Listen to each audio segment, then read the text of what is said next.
एक पल में सब कुछ खत्म हो गया। 260 लोग सिर्फ मानो पलक झपकते ही हमेशा के लिए खो गए। एयर इंडिया का बोइंग 787 ड्रीम लाइन, जिसका नाम था AI-171, अहमदाबाद से टेक ऑफ करते ही क्रैश हो गया। लेकिन सच क्या है? क्या ये एक महज गलती थी या किसी और ने प्लेन को फेल होने दिया? फ्लाइट AI-171 अहमदाबाद से लंदन के लिए जा रही थी। 12 जून 2025 को दोपहर 1:38 पर प्लेन टेक ऑफ हुआ। मात्र कुछ सेकंड के अंदर दोनों इंजन फ्यूल स्टारवेशन यानी कि ऑयल की सप्लाई रुक जाने की वजह से बंद हो गए और प्लेन क्रैश हुआ एक गवर्नमेंट हॉस्पिटल के होस्टल पर। AAIB यानी कि एयरक्राफ्ट एक्सीडेंट इन्वेस्टिगेशन ब्यूरो की 15 पेजेस की प्रिलिमिनरी रिपोर्ट आई, लेकिन उसमें सिर्फ एक आधा पेज ही मीनिंगफुल था।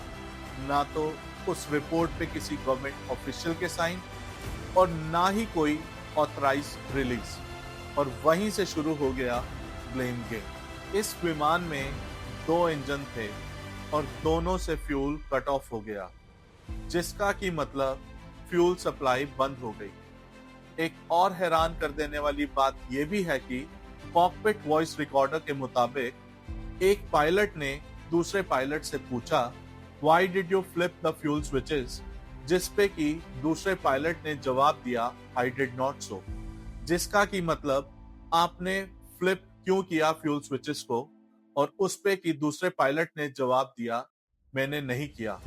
आपकी जानकारी के लिए ये बता दूं कि ये स्विचेस ना तो किसी के हाथ लगाने की वजह से और ना ही किसी टर्बुलेंस की वजह से ऑफ होते हैं।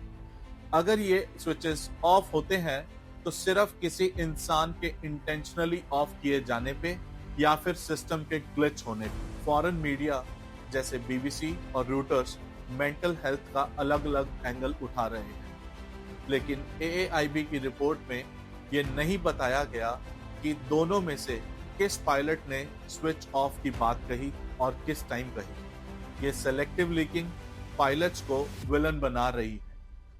और उससे भी ज्यादा गौर करने वाली बात यह है कि अगर ये स्विच किसी भी पायलट ने ऑफ किए होते या फिर क्रैश इंटेंशनल होता तो दूसरा पायलट उन स्विचेस को ऑन ही नहीं करने देता।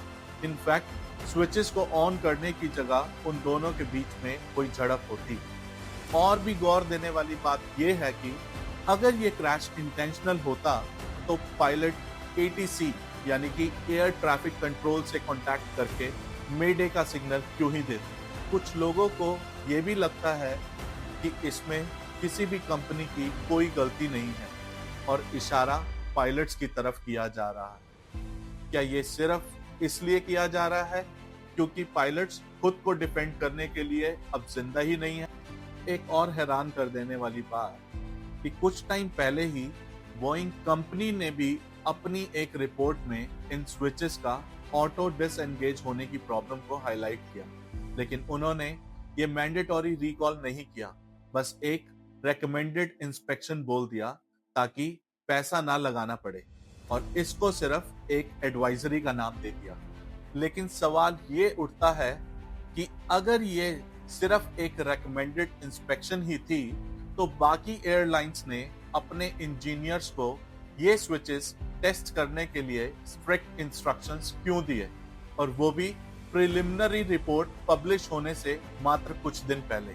सवाल ये उठता है कि क्या ये रिपोर्ट पहले से ही बाकी एयरलाइंस के साथ शेयर थी या फिर ये रिपोर्ट तैयार करने में इंटरनेशनल एजेंसीज भी इन्वॉल्व थी जो कि इतनी सेंसिटिव इंफॉर्मेशन पहले ही बाहर आ गई। और जैसे ही इन सब बातों का बैकलैश हुआ, AAIB ने एक न्यू स्टेटमेंट दे दिया कि ये सिर्फ एक प्रिलिमिनरी रिपोर्ट है। फाइनल रिपोर्ट अगले साल अक्टूबर या नवंबर तक आएगी, पर जब तक कि ये सच सामने नहीं आता ऐसी स्पेकुलेशंस चलती रहेंगी और लोगों का तो इन्वेस्टिगेशन से भरोसा ही टूट जाएगा। आपकी जानकारी के लिए बताऊं कि पूरे वर्ल्ड में फ्यूल स्टारवेशन क्रैश का रेट सिर्फ 0.8% है, जो कि काफी रेयर है।